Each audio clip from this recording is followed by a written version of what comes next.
C'est ici que sont stockées les matières premières entrant dans la composition du verre. Ces matières premières sont du sable, du carbonate de soude, du borax et de la dolomie. Mais le principal matériau entrant dans la composition du verre est le cullet, composé de verre recyclé et représentant jusqu'à 80% de la recette.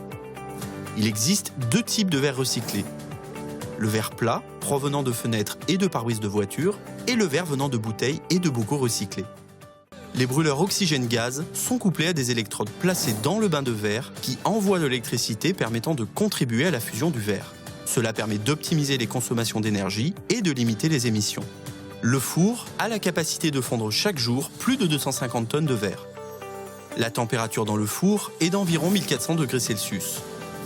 Après le procédé de fusion, le verre s'écoule par gravité dans un canal en pierre réfractaire où il sera maintenu en température par des électrodes et acheminé vers la zone forming afin d'alimenter les unités de fibérisation.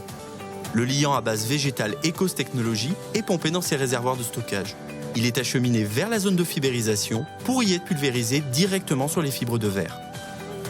Pour créer les fibres, le verre fondu provenant du canal s'écoule par des orifices appelés bushings qui permettent de réguler le débit de verre.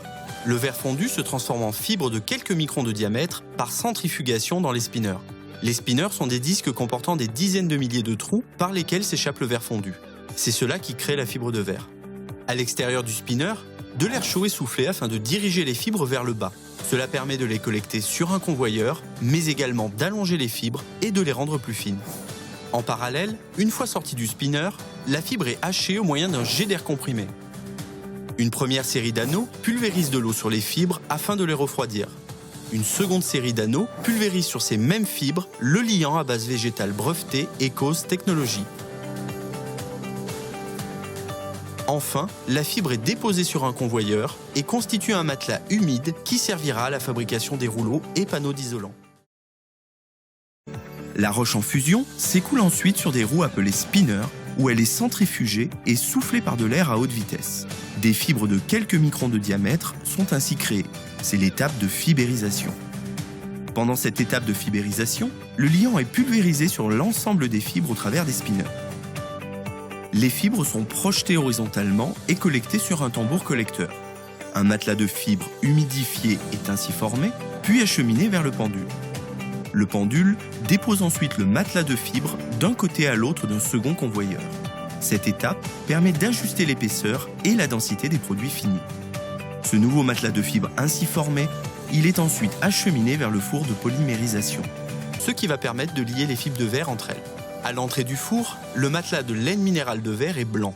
À la sortie du four, après cuisson, le matelas de laine minérale de verre est brun. C'est la polymérisation du liant à base végétale Ecos Technology qui lui confère sa couleur naturellement brune.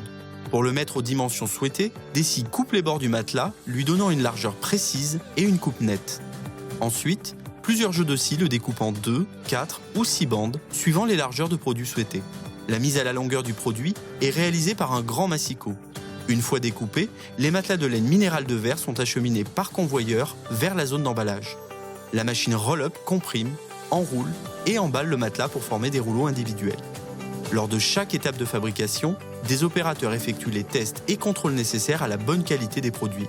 Ils sont ensuite superposés, emballés, palettisés puis chargés dans les camions, prêts à parcourir les routes de France.